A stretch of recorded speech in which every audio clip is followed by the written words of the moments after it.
Νοέμβριο του 1925 έληξε η ποινή του.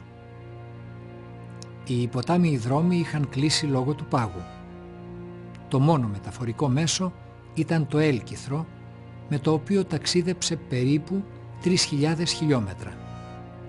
Τέλη του Ιανουαρίου του 1926 ξαναγύρισε επιτέλους στην Τασκένδη, στην οικογένειά του και στο ποιμνιό του. Οι τοπικοί άρχοντες έτρεφαν βαθύ μίσος και καραδοκούσαν. Περίμεναν μια αιτία για να τον βγάλουν από τη μέση. Κάποιος καθηγητής της φυσιολογίας αυτοκτόνησε. Ο θάνατός του χαρακτηρίστηκε φόνος. Η γυναίκα του κατηγορήθηκε ως υπεύθυνη για το θάνατό του και μαζί της ο επίσκοπος Λουκάς.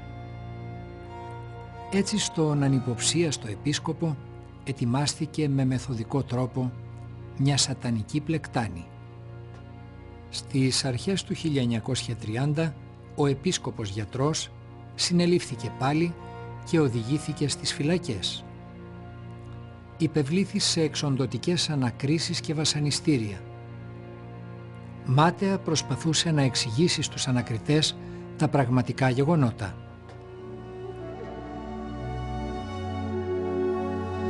Μετά από έναν ολόκληρο χρόνο αποφάσισαν να τον εξορίσουν στη Βόρεια Ρωσία. Σε λίγες μέρες ο επίσκοπος μεταφέρεται από τις φυλακές στο σιδηροδρομικό σταθμό. Η Άννα Αλεξάνδροβνα ήταν παρούσα την ώρα της μεταφοράς. Μαζευτήκαμε κάμποσοι άνθρωποι. Ενώ προχωρούσαμε τον βλέπαμε από μακριά. Τον έσερναν από τα γένια λες και ήταν κανένας αλήτης. Τον έφτυναν στο πρόσωπο. Εκείνη τη στιγμή αυθόρμητα θυμήθηκα πως με τον ίδιο τρόπο χλεβάστηκε και ο Ιησούς Χριστός.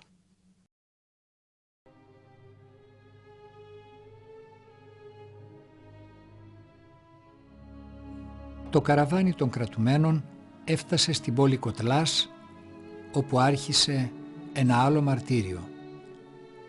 Η μεταγωγική φυλακή του Κοτλάς ήταν μια από τις πιο σκληρές και απροκάλυπτες. Κάθε μέρα έσκαβαν ένα τεράστιο λάκκο και έθαβαν 70 με 100 πτώματα.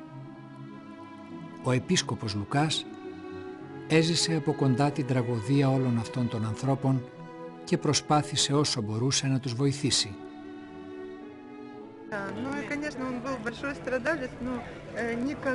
Πολλά υπέφερε στη ζωή του. Όμως ποτέ δεν ακούσαμε από αυτόν ούτε ένα παράπονο για τα δεινά που πέρασε. Πρέπει να ομολογήσω ότι ήταν πολύ ευγενικός άνθρωπος, με τέτοια μεγάλη πνευματική δύναμη, ώστε ακόμα και οι φύλακες, στις εξορίες και στις φυλακές που τον στέλνανε, πολλές φορές γοητευόντουσαν από αυτόν. Τον βάζανε σε ένα κελί μαζί με δολοφόνους και κακοποιούς για να τον πειράζουν και να τον προσβάλλουν. Αλλά κανείς δεν τον άγγιξε, ούτε έθιξε ποτέ. Πολλοί άνθρωποι, που δεν ήταν και τόσο εκκλησιαστικοί, αναρωτιόντουσαν πώς μπόρεσε και άφησε τα 4 παιδιά του να υποφέρουν και έκριναν ότι δεν ήταν καλή αυτή η πράξη. Όμως δεν καταλάβαιναν ότι σε εμάς τα παιδιά και τα εγγόνια του με αυτή τη ζωή του προσέφερε πολύ περισσότερα. Οι δυσκολίες που περάσαμε μας ατσάλωσαν. Το ότι έγινε Άγιος ενδυναμώνει το πνεύμα μας. Μας φυλάει από το να κάνουμε ή να σκεφτόμαστε κακές πράξεις. Το κύριο πράγμα που θυμάμαι από τον παππού, ανεξάρτητα από το ότι ήταν πολύ δίκαιος και βαθιά ορθόδοξος χριστιανός, είναι πως αγαπούσε και σεβόταν τους ανθρώπους κάθε θρησκείας και κάθε εθνικότητας. Γι' αυτό όταν πέθανε, τον μνημονεύανε όχι μόνο στις ορθόδοξες εκκλησίες, αλλά και με το δικό τους τρόπο σε συναγωγές, ακόμα και σε τζαμιά, παντού, διότι για όλους ήταν ένας Άγιος άνθρωπος. Αργότερα τον μετέφεραν στην πόλη του Αρχάγγελου, όπου αντιμετώπισε σοβαρό πρόβλημα διαμονής και εργασίας. Χωρίς να έχουν δει κανένα αποτέλεσμα οι αρχές, για να τον καταπολεμήσουν, τον στέλνουν σε δεύτερη εξορία στην πόλη Αρχάγγελο, η οποία βρίσκεται στις όχθες της Λευκής Θάλασσας. Είναι ένα μέρος όπου από τους 12 μήνες του χρόνου 9 μήνες κυριαρχεί βαθύς χειμώνας. Παντού αντιμετώπιζε εχθρική συμπεριφορά. Τελικά, του επέτρεψαν να εργάζεται μόνο στα εξωτερικά ιατρεία. Στο Λένιγκραντ τον κάλεσε προσωπικά ο ίδιος ο Κίροφ, που ήταν πρόεδρος των Σοβιέτ της πόλης και μέλος του πολιτικού γραφείου του κόμματος. Τον πίεσε να παραιτηθεί από την ιεροσύνη του και να του δώσουν το μεγαλύτερο χειρουργικό ερευνητικό κέντρο. Ο ίδιος αρνήθηκε. Όπως επίσης και αρνήθηκε να εκδοθεί το βιβλίο του, η μεγάλη αυτή μελέτη για τη χειρουργική των πιογόνων λοιμόξεων, χωρίς την ιδιότητά του επισκόπου. Έπειτα από αρκετές περιπέτειες και μετακινήσεις, η εξορία του έληξε και επέστρεψε στην Τασκένδη. Το φθινόπωρο του 1934, ύστερα από 10 χρόνια προετοιμασίας, κυκλοφορεί η περίφημη μελέτη του «Δοκίμια για τη χειρουργική των πιογόνων λοιμόξεων». Όλοι οι συναδελφοί του γιατροί σε ολόκληρη τη χώρα το δέχονται με μεγάλη χαρά και αργότερα τιμήθηκε με το βραβείο Στάλιν. Το εγχειρίδιο έγινε το επιτραπέζιο βιβλίο των γιατρών. Άνοιγε νέους δρόμους στη χειρουργική και βοηθούσε αφάνταστα τους γιατρούς. Όλοι οι γιατροί συμφωνούν πως η μελέτη αυτή αποτελεί ένα πραγματικό κλασικό πόνημα, το οποίο αγγίζει όλα σχεδόν τα προβλήματα της χειρουργικής των πιογόνων λοιμόξεων.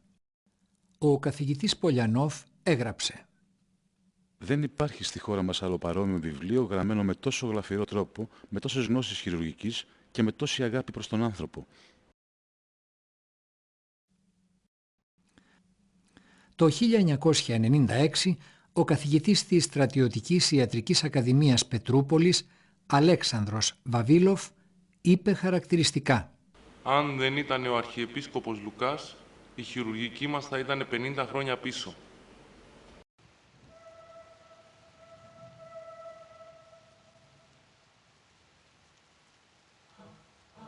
Από τις αρχές της δεκαετίας του 1930, η σοβιετική κοινωνία μπαίνει σε μια δραματική περίοδο που λίγο είναι γνωστή.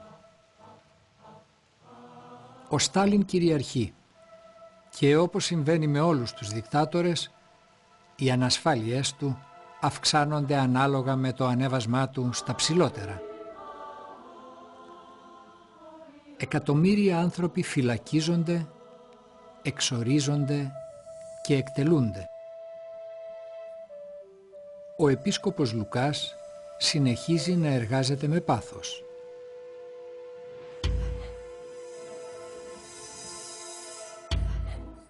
Κάποιο βράδυ 3 αστυνομικοί μπήκαν στο σπίτι του και τον συνέλαβαν. Τον οδήγησαν στην ασφάλεια, όπου άρχισαν τα βασανιστήρια και οι ανακρίσεις. Να πως περιγράφει τα φοβερά εκείνα 24 ώρα. Είχαν επινοήσει τη λεγόμενη μέθοδο αλυσιδωτής ανάκρισης, στην οποία υποβλήθηκα κι εγώ. Αυτή η αλυσίδα συνεχιζόταν αδιαλείπτως μέρα νύχτα.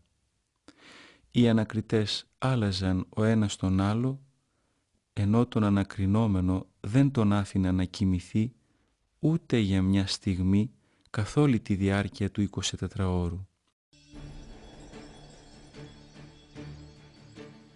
Έμεινε στις φυλακές της Τασκένδης για 2 χρόνια.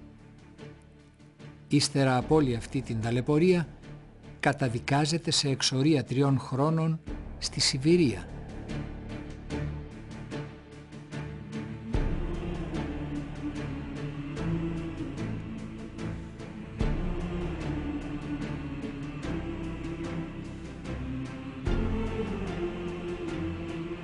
Στο παγκόσμιο σκηνικό εκείνη την εποχή κυριαρχεί ο πόλεμος. Παρά την ανίερη συμφωνία και συμμαχία Χίτλερ-Στάλιν το 1939, το καλοκαίρι του 1941 οι συμφωνίες καταλύονται. Στις 21 Ιουνίου 1941, Κυριακή Πάντων των Αγίων της Ρωσικής Γης, οι ορδές του Χίτλερ εισβάλλουν στη Ρωσία και σιγά σιγά φτάνουν στα περίχωρα της Μόσχας. Ολόκληρη η χώρα δοκιμάζεται σκληρά και ποτίζεται με το αίμα χιλιάδων ανθρώπων.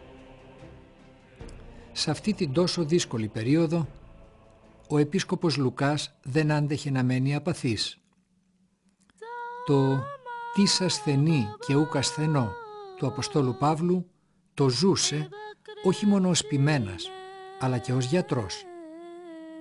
Χωρίς κανείς να του το ζητήσει, παρουσιάστηκε στις αρχές της πόλης και του ζήτησε να το επιτρέψουν να προσφέρει στους τραυματίες του πολέμου τις ιατρικές γνώσεις του, την εμπειρία και τη φροντίδα του.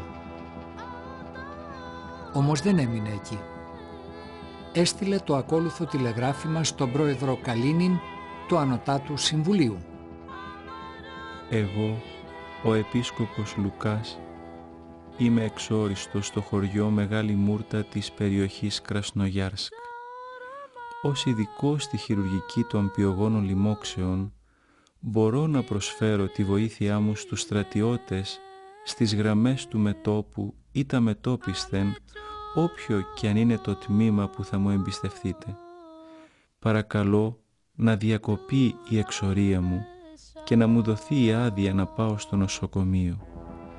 Μετά το τέλος του πολέμου είμαι έτοιμος και πάλι να επιστρέψω στον τόπο της εξορίας μου.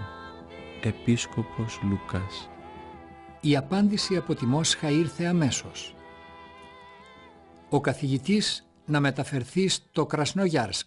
Σύντομα τον μετέφεραν στο Κρασνογιάρσκ και τον διόρισαν αρχίατρο του στρατιωτικού νοσοκομείου και σύμβουλο όλων των στρατιωτικών νοσοκομείων της ευρύτερης περιοχής. Από την άλλη κιόλας μέρα άρχισε να χειρουργεί. Ήταν προς το τέλος του καλοκαιριού του 1941.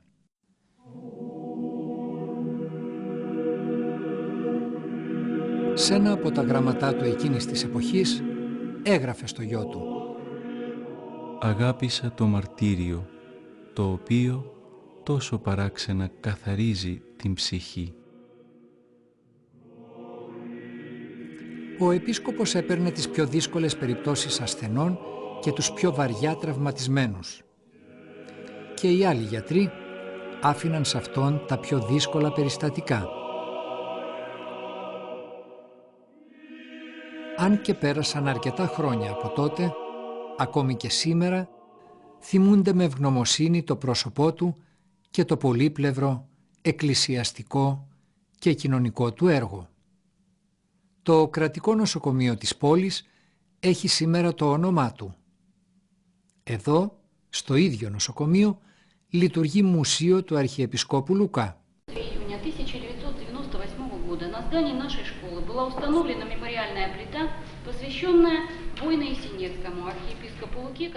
Στο κτίριο του σχολείου μας τοποθετήθηκε η αναμνηστική πλάκα αφιερωμένη στον Αρχιεπίσκοπο Λουκά Βόινο Γιασενέτσκι, ο οποίος στα χρόνια του πολέμου ήταν αρχιχειρουργός του στρατιωτικού νοσοκομείου υπαριθμών 1515, το οποίο στεγαζόταν στο κτίριο του σχολείου μας υπαριθμών 10. Με την παρουσία του αγίασε αυτό το κτίριο και το συγκεκριμένο αυτό χώρο, που ήταν τότε το χειρουργείο μέσα στο οποίο γινόντουσαν οι χειρουργικές επεμβάσεις, οι οποίες όλες, ακόμα και οι πιο δύσκολες, ήταν επιτυχημένες. Κανένας στρατιώτης ασθενής δεν πέθανε, γι' αυτό ήσαν ευγνώμονες στο πρόσωπό του. Ο Αρχιεπίσκοπος Λουκάς κοιμόταν στο ισόγειο του κτηρίου, σε ένα δωμάτιο που χρησιμεύε ως αποθήκη για εργαλεία.